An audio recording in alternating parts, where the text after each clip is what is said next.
স্বাগত জানাচ্ছি খাতুনগঞ্জ থেকে মতিঝিলের সাথে আছে আমি Shamim Zahid. Mobile financial services সহ সব ধরনের মোবাইল সলিউশন বাংলাদেশের জীবনযাত্রার বিস্ময়কর পরিবর্তন এনেছে। গ্রাহকদের বিভিন্ন ধরনের মোবাইলের সেবা প্রদানের মাধ্যমে মোবিলিটি সলিউশনস এবং সেবা প্রদানকারী প্রতিষ্ঠানগুলো একটি ডিজিটাল বাংলাদেশ প্রতিষ্ঠায় গুরুত্বপূর্ণ ভূমিকা রাখছে। আজ আমরা আলোচনা করব মোবিলিটি সলিউশনস। এ নিয়ে আলোচনা করতে আমার সাথে স্টুডিওতে রয়েছেন মাহিন্দ্রা কমভিভার বাংলাদেশ কান্ট্রি ম্যানেজার রিয়াদ হাসনাইন।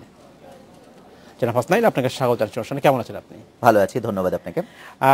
আজ আমরা আলোচনা করতে যাচ্ছি মোবাইল সলিউশনস যেগুলো আপনারা দিচ্ছেন এবং বাংলাদেশের যে মোবাইল ফাইন্যান্সিয়াল সার্ভিস প্রতিষ্ঠা সেবার জন্য কি ধরনের কাজ আসলে আপনারা বাংলাদেশে কাজ করছেন মাহিন্দ্রা কমভিভার পক্ষ থেকে আসলে? আচ্ছা, আমরা প্রথম একটা যদি বলতে চাই, আপনার ইলেকট্রনিক রিচার্জ যে বেসিক্যালি যেটা আপনারা গ্রামীণ ফোন বলছে ফ্লেক্সিলোড, হ্যাঁ রবি বলছে ইজি লোড বা বাংলা লিঙ্ক আরেক নামে বলছে, এই যে ইলেকট্রনিক রিচার্জ বা টপ আপ যে প্ল্যাটফর্মটা, এটা সব অপারেটরই টেলিটক ছাড়া বাকি 5টা অপারেটরই এই সেবাটা আমরা দিচ্ছি। সো বেসিক্যালি এই এন্টায়ার ইলেকট্রনিক রিচার্জ প্ল্যাটফর্মটা সব রিচার্জ যা হয় আপনার 97% আমার প্রিপেইড সাবস্ক্রাইবাররা যে মোবাইল রিচার্জটা করে এই টপ আপটা আমরা দিচ্ছি আমাদের প্ল্যাটফর্মের উপর দিয়ে যাচ্ছে। অ্যাপার্ট ফ্রম দ্যাট আমাদের আরও আছে আপনার মোবাইল ফাইন্যান্সিয়াল সার্ভিস, যেমন বাংলা লিঙ্ক এবং গ্রামীণ ফোনে যত ধরনের আপনি ফাইন্যান্সিয়াল ট্রানজ্যাকশন করছেন ইন টার্মস অফ ওয়াসার বিল পে, ডেস্কোর বিল পে, এই ধরনের টিকেটিং সলিউশন, হ্যাঁ ট্রেনের ticket, ticketing. By the way বাংলা লিঙ্কের এই সলিউশনের জন্য আমরা বেসিক্যালি জিএসএম এতে বার্সেলোনায় প্রাইজও পেয়েছি 2012-তে, পার্টিকুলার ট্রেন টিকেটিং এর জন্য। So it's also a very pride for us এই যে এই সলিউশনটা আমরা দিয়েছি বাংলাদেশে।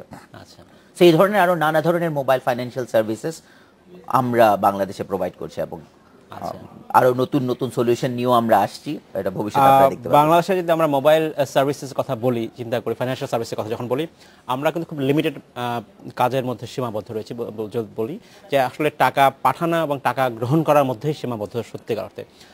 আর কি কি আসলে অপশন রয়েছে যেটা আসলে আমাদের শুরু করা উচিত, এবং গাইডলাইনও কিন্তু বলা হয়েছে বেশ কিছু। বাংলাদেশ ব্যাংক যে গাইডলাইন দিয়েছে মোবাইল ফাইন্যান্সিয়াল সার্ভিসের জন্য, সেই বাকিগুলো কাজে আমরা কী করে যেতে হবে। স্যালারি পেমেন্ট পাওয়ার ক্ষেত্রে হতে পারে, অন্যান্য বিল পেমেন্টের হতে পারে, সেগুলো জনপ্রিয়তা এখনও কেন হচ্ছে না বা বাধাটা কোথায় সেগুলো? আচ্ছা, যদি এমনি ইন জেনারেল আমি বাংলাদেশের এমএফএস বা মোবাইল ফাইন্যান্সিয়াল সার্ভিসেস টোটাল পোর্টফোলিওটা চিন্তা করি, তাহলে কিন্তু আমরা অনেক ভালো করছি। আমাদের অলমোস্ট 3 কোটি সাবস্ক্রাইবার এখন মোবাইল ফাইন্যান্সিয়াল সার্ভিস ইউজ করছেন। রাইট, হ্যাঁ, প্রায় ডেইলি ট্রানজ্যাকশন চিন্তা করলে অলমোস্ট 400 কোটি টাকা, 420 কোটি টাকা ডেইলি ট্রানজ্যাকশন হচ্ছে।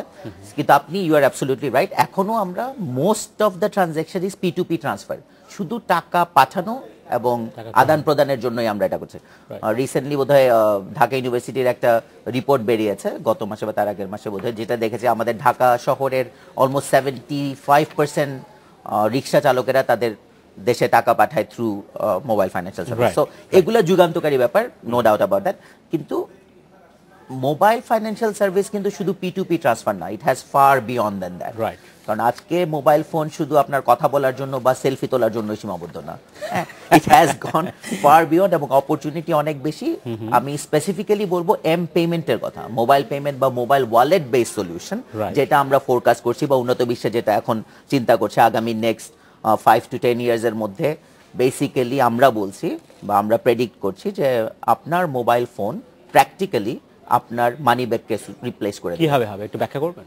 যেটা হচ্ছে আপনার সব ধরনের payment will be gone through your mobile wallet.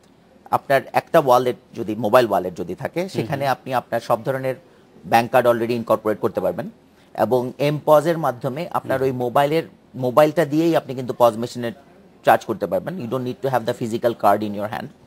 So আর টাকা আদান প্রদান তো অলরেডি হচ্ছে, so electronic money already transfer হচ্ছে। এখন শুধু পারচেজ সাইকেলটা পুরোপুরি আমরা ফিজিক্যাল পারচেজ থেকে ইলেকট্রনিক পারচেজে নিয়ে যাচ্ছি।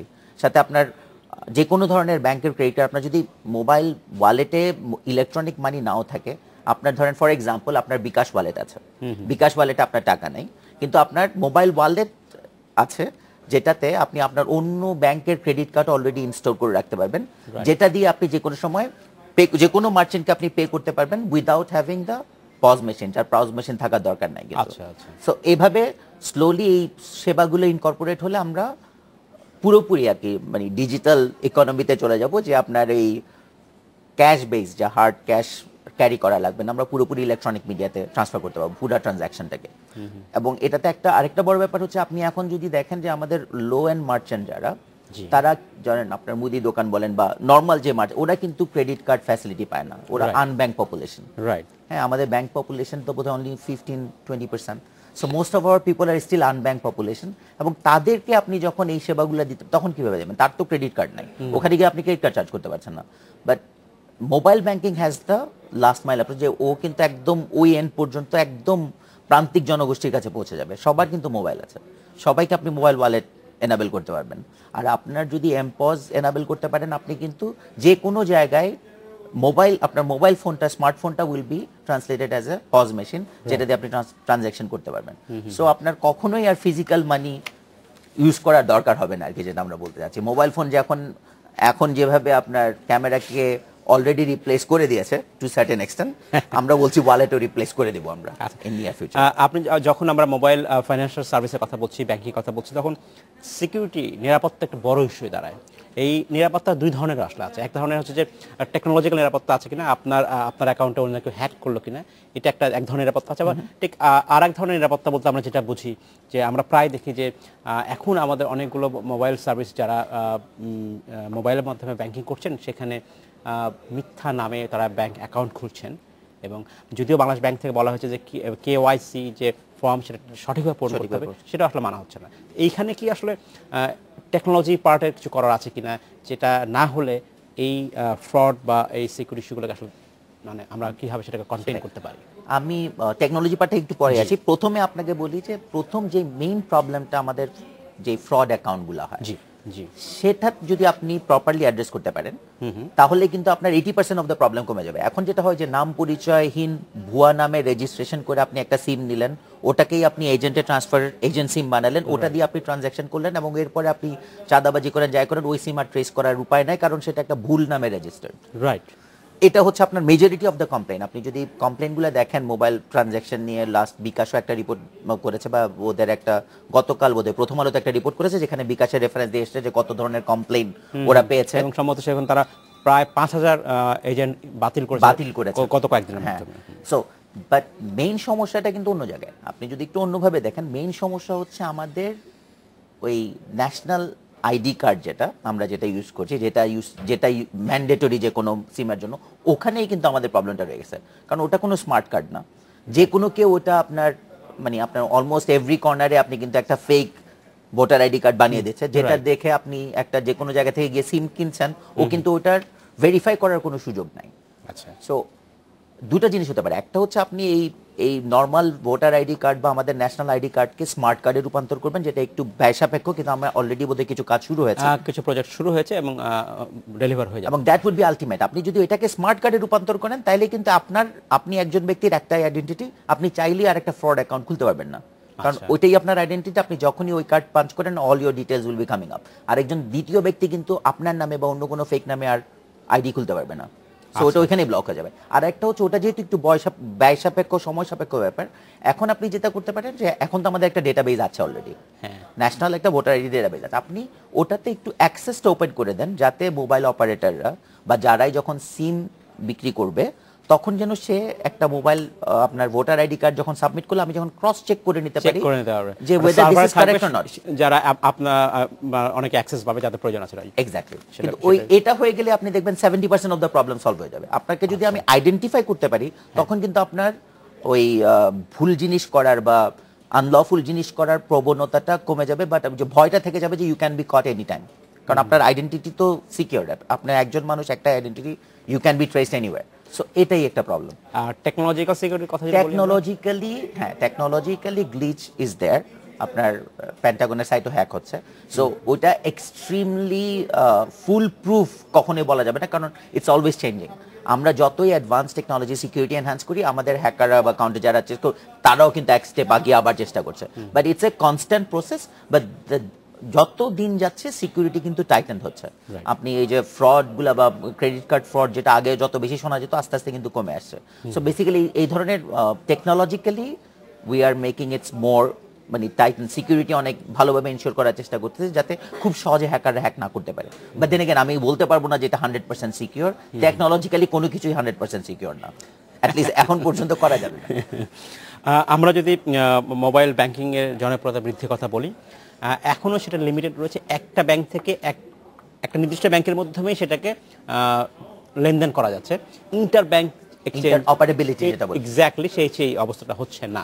অর্থাৎ এক ব্যাংকের যার অ্যাকাউন্ট আছে ওই অ্যাকাউন্ট থেকে আরেকটি ব্যাংকের অ্যাকাউন্টে টাকা পাঠাতে পারছেন না। এর ফলে কি আমাদের যে বড় ধরনের যে গ্রোথ সেটিকে আটকে আছে? অবশ্যই। আমি পুরোপুরি ফার্ম বিলিভার যে আপনার ইন্টারঅপারেবিলিটি আপনি যদি এনশিওর করতে না পারেন কোনো কিছুই কিন্তু এভাবে গ্রোথ হবে না। আমি এখানে আপনাকে একটা এক্সাম্পল দিব। আপনার মোবাইল ফোনের ক্ষেত্রে মোবাইল অপারেটররা যখন আপনি যদি চিন্তা করেন লাস্ট 4-5 ইয়ার্স ব্যাক, আপনি কিন্তু এক অপারেটর থেকে অন্য অপারেটরে কল করার সময় আপনার ট্যারিফ অনেক হাই ছিল।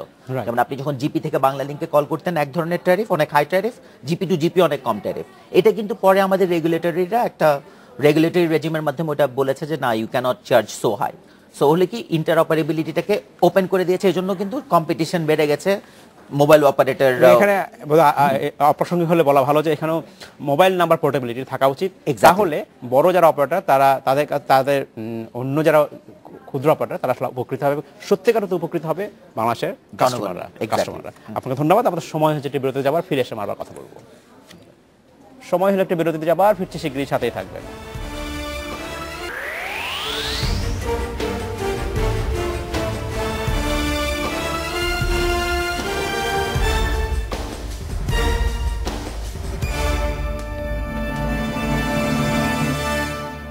স্বাগত আরেকবার খাতুনগঞ্জ থেকে মতো ছেলে। আজ আমরা আলোচনা করছি মোবিলিটি সলিউশন নিয়ে। এ নিয়ে আলোচনা করতে আমাদের স্টুডিওতে রয়েছেন মাহিন্দ্রা কমভিভার বাংলাদেশ কান্ট্রি ম্যানেজার রিয়াদ হাসনাইন। জনাব হাসনাইন, আপনাকে স্বাগত জানাচ্ছি অনুষ্ঠানে আরেকবার। ধন্যবাদ। আমরা বিরতিতে যাবার আগে কথা বলছিলাম যে অপারেটরদের মধ্যে যে এক ধরনের মোবিলিটি সেটা দরকার। আমরা বলছিলাম যে বাংলাদেশের মোবাইল ফোনগুলো যেমন আছে যে একটি অপারেটর আরেকটি অপারেটর যেমন ফোন করা যায়, বা আমরা যেমন বলছি এর পরবর্তী কথা বলছি যখন এমএনপি বা একজন কাস্টমারের একটা নাম্বার থাকবে কিন্তু ইচ্ছা করলে অপারেটর চেঞ্জ করতে পারবে, তার নাম্বার একটি থাকবে। এটা যখন বাস্তবায়িত হবে আমরা বলি তখন সত্যিকার অর্থে কাস্টমারদের জন্য এটা সেবা নিশ্চিত হবে। এর আগে সত্যিকার অর্থে সেবা নিশ্চিত হবে না। আমরা একই কথা বলছি মোবাইল ব্যাংকিং সার্ভিসের কথা বলছি যে একটি অপারেটর আরেকটি অপারেটরের অ্যাকাউন্টে টাকা পাঠাতে পারবো কিনা বা ইন্টার এক্সচেঞ্জ করা যাবে কিনা, আপনি এটা নিয়ে কথা বলছিলেন। বেসিক্যালি আপনি এমএনপির কথা যখন বলছেন mobile operator, MNP is the next level. Basically ওটা দ্য আলটিমেট লেভেল।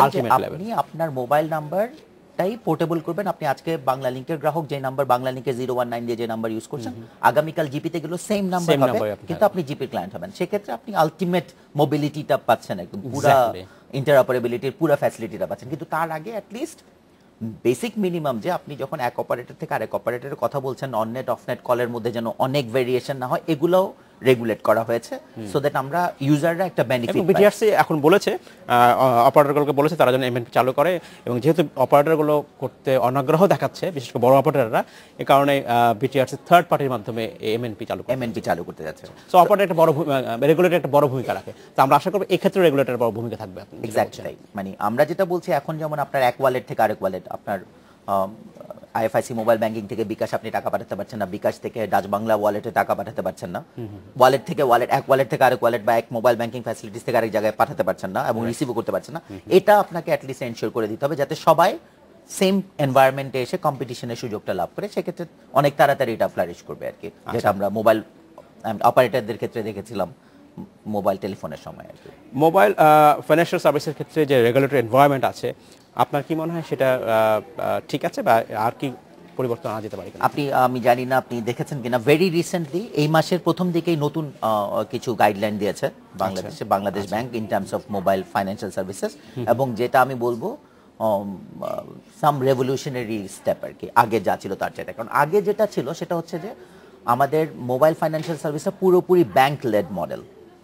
দুই ধরনের মডেল হয় মোবাইল ফাইন্যান্সিয়াল সার্ভিসে, ওয়ার্ল্ড ওয়াইডই দুই ধরনের মডেল আছে। কিছু কিছু জায়গায় অপারেটর লেড মডেল, যেখানে মোবাইল অপারেটররাই মোবাইল ফাইন্যান্সিয়াল সার্ভিস প্রোভাইডার, ওদেরই ওয়ালেট আছে, ওরাই সব কিছু এন্ড টু এন্ড করে।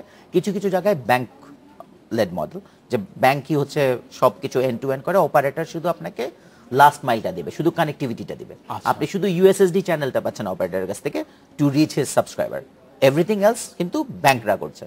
তো বাংলাদেশে ছিল ব্যাংক লেড মডেল এখন পর্যন্ত, যেখানে অপারেটররা শুধু কানেক্টিভিটিটা প্রোভাইড করতো ইউজারদেরকে as a last Right. Mile user হিসেবে। কিন্তু এখন যেটা বলছে মানে এবং ওদের আর কিছু করার কোনো সুযোগ ছিল না, রেগুলেটরি ব্যারিয়ার ছিল যে আপনি এর বাইরে আর কিছু করতে পারবেন না। রাইট। এখন যেটা বলছে, এখন আপনি অ্যাজ অ্যান অপারেটর অলসো আপনি মোবাইল ব্যাংকের সাথে পার্টনার হতে পারবেন, আপনি অ্যাজ এ স্টেক হোল্ডার হতে পারবেন। আপনি অ্যাজ এন স্টেক হোল্ডার হয়ে আপনি মোবাইল ব্যাংকিংকে আরও ফ্লারিশ করতে পারবেন, যেটা অনেক ইজিয়ার হয়ে যাবে। এখন যদি অপারেটররাও মানে এসে নতুন নতুন ব্যাংকের সাথে পার্টনার করে, তাহলে এখানে বড় চ্যালেঞ্জটা কি? বড় চ্যালেঞ্জ হচ্ছে আপনার ডিস্ট্রিবিউশন নেটওয়ার্ক। রাইট। হ্যাঁ, যেটা এখন আজকে যদি আপনি যে কোনো, এখন 28টা ব্যাংকে বোধহয় আমরা লাইসেন্স দিয়েছে বাংলাদেশ ব্যাংক, এর মধ্যে 20টা লঞ্চ করেছে, 19 বা 20টা লঞ্চ করেছে। তার মধ্যে আপনি যদি বিকাশ এবং ডাচ বাংলা ব্যাংক বাদ দেন, বাকি সবাই মিলে খুবই ছোট প্লেয়ার, খুবই ছোট প্লেয়ার, এবং আমার মনে হয় সব মিলে 8-10 জন হচ্ছে অ্যাক্টিভলি প্লে করছে, বাকিটা জাস্ট লঞ্চ করে দিয়েছে, nothing else, nothing is happening দেয়ার।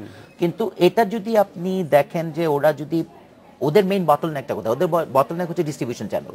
আপনি চাইলেই আজকে 1 লক্ষ ডিস্ট্রিবিউটর বা এজেন্ট তৈরি করতে পারবেন না, এবং এটা এক্সপেন্সিভ। রাইট। নেশন ওয়াইড এত বড় ডিস্ট্রিবিউশন চ্যানেল তৈরি করা, মেইনটেইন করা, ইটস অ্যান এক্সপেন্সিভ টাস্ক, এবং এটা অনেক আপফ্রন্ট ইনভেস্টমেন্টের দরকার আছে। মোবাইল ফাইন্যান্সিয়াল সার্ভিসেসে অলরেডি আপনার to start with there is an upfront investment technology wise, তারপর আপনার ডিস্ট্রিবিউশন চ্যানেলে যে, so it's a huge expense যদি যে কোনো কারোর জন্য নতুন করে আসতে হয়। কিন্তু আপনি যদি এটাকে পার্টনার করে দেন with mobile banking, with mobile operators যাদের অলরেডি নেশন ওয়াইড যে কোনো জায়গায় ডিস্ট্রিবিউশন নেটওয়ার্ক আছে, দেন কিন্তু আপনার অ্যাটলিস্ট একটা major cost is being save. ওরা পার্টনার হয়ে গেলে দেন খুব তাড়াতাড়ি এটাকে হার্নেস করা যাবে, because they are being an equity partner, তারা ওটার মধ্যে ইনভেস্ট করবে, এবং আপনার যে কোনো ব্যাংকের সাথে টাইড আপ হলে খুব সহজেই মোবাইল ব্যাংকিংটা আপনি একদম প্রত্যন্ত অঞ্চলে ছড়িয়ে দেওয়া যাবে। অর্থাৎ এখানে এই মোবাইল ব্যাংকিং সার্ভিসের ক্ষেত্রে আরও যদি অপারেটর আসে বা আরও যদি মার্কেট প্লেয়ার আসে, তাহলে সত্যিকার অর্থে লাভবান হবে কাস্টমার এন্ড ইউজার। যদি যখন প্রতিযোগিতা বেশি হবে, সেবার মান বাড়বে, সেবার খরচ কমবে আসলে। এক্স্যাক্টলি। ধন্যবাদ। আমি আরেকটা বিষয় জানতে চাচ্ছি, আমরা বলছিলাম যে মোবাইল সার্ভিসেস, যেটা ফাইন্যান্স সার্ভিসেস, আলটিমেট যে আমাদের লক্ষ্য সেটা হচ্ছে অনেক সার্ভিস না, একটা মাত্র সার্ভিস না, আমরা যেটা এখন টাকা লেনদেন কথা বলছি, ট্রান্সফার যেটা বলছি, এটার বাইরে সবকিছু নিয়ে আসা। এটা বড় একটা ব্যাপার হতে বাংলাদেশের জন্য খুব রেলেভেন্স হচ্ছে রেমিটেন্স, মাইক্রো রেমিটেন্স পাঠানোর ক্ষেত্রে বাংলাদেশে এখন হচ্ছে, কোনো কোনো ক্ষেত্রে হচ্ছে। এটা এক্স্যাক্ট, এটা কিভাবে আসলে আরো জনপ্রিয় করা যায় এখানে? এটা নিয়ে আমরাও রিসেন্টলি আমাদের আরেকটা সাবসিডিয়ারি আমরা অলরেডি বাংলাদেশ ব্যাংকের সাথে একবার কথা বলেছি। এটা হচ্ছে আফ্রিকায়, আপনি জানেন কিনা জানি না, আফ্রিকায় এখন মিডল ইস্ট থেকে রেমিটেন্স পাঠানো যায় through mobile. Basically it's like বাংলাদেশেও হচ্ছে, বাট এটা যেটা বলছে এটা হচ্ছে সেকেন্ড স্টেপে। সেটা হচ্ছে বেসিক্যালি আপনি টাকা পাঠাচ্ছেন, আপনি ফর এক্সাম্পল আপনি একজন শ্রমিক মিডল ইস্টে কাজ করছেন, আচ্ছা, আপনার মোবাইল ওয়ালেট আছে, হ্যাঁ, আপনার মোবাইল ওয়ালেটে ওখানে 10 দিরহাম আছে ফর এক্সাম্পল, আপনি ওই 10 দিরহাম আপনি তানজানিয়াতে পাঠাতে যাচ্ছেন, হ্যাঁ, through another mobile number to your parents or to your whoever, আপনার যারা ডিপেন্ডেন্ট, যারা আপনার দেশে আছে, তানজানিয়ায় বা ইউগান্ডায় বা কেনিয়ায়, আপনি ওই মোবাইল থেকে, ওই ওয়ালেট থেকে সরাসরি ওই টাকা আপনার ডেস্টিনেশন কান্ট্রির মোবাইল ওয়ালেটে পাঠিয়ে দিচ্ছেন। আচ্ছা, so it's just like sending N SMS. আমরা এখন যেমন এক কান্ট্রি থেকে আরেক কান্ট্রিতে এসএমএস পাঠানো অনেক সহজ হয়ে গেছে, একইভাবে আপনার ওই ওয়ালেট থেকে অন্য দেশের একটা ওয়ালেটে সরাসরি মোবাইল রেমিটেন্স হিসেবে মাইক্রো রেমিটেন্স পাঠাতে পারবেন আর কি। মোবাইল ফোনে যেমন রোমিং থাকে, এই ক্ষেত্রে এক ধরনের রোমিং আসলে অলমোস্ট সিমিলার আর কি। যে কোনো জায়গা থেকে যে কোনো জায়গায় যে কোনো একটা আপনি টিকেট সাইজটা ডিফাইন করে দিতে পারেন যাতে অনেক বেশি টাকা লেনদেন না হয়, একটা মিনিমাম অ্যামাউন্টটা খুব সহজেই যেন এক দেশ থেকে অন্য দেশে ট্রান্সফার করা যায়, কোনো ধরনের হ্যাসেল ছাড়া, কোনো ধরনের এক্সট্রা চার্জেস ছাড়া। যেমন এখন যেটা হয় কি, বাংলাদেশে যারা আমাদের শ্রমিক ভাইরা যারা বিদেশে কাজ করেন, তারা যেই টাকাটা পাঠান, বা আপনি যদি প্রতি মাসে টাকাটা যেটা পাঠাচ্ছে ওটা কিন্তু খুব ছোট টিকেট সাইজ, যেমন ধরেন 10,000 টাকা কেউ একজন পাঠাচ্ছে বা 5,000 টাকা মাসে সে পাঠাচ্ছে, এই টাকার জন্য কিন্তু এক্সচেঞ্জ হাউসে গিয়ে এক্সচেঞ্জ হাউসে তার ওই ফি পে করে বাংলাদেশের একটা পাঠানো কিন্তু কষ্টসাধ্য এবং সময় সাপেক্ষ। এটাই যদি আমরা মোবাইলের মাধ্যমে করে দেই তাহলে কিন্তু খুব ইজি। জনাব রিয়াদ হাসনাইন, আপনাকে অসংখ্য ধন্যবাদ। সময় স্বল্পতা শেষ করতে হচ্ছে আমাদেরকে, তবে আমরা আশা করব ভবিষ্যতে এই নিয়ে আপনার সাথে আমরা আবার কথা বলব। ধন্যবাদ আপনাকে অসংখ্য ধন্যবাদ। এই ছিল আজকের মতো খাতুনগঞ্জ থেকে মতো ছিল, আমাদের সাথেই থাকবেন, দেখা হবে আবার।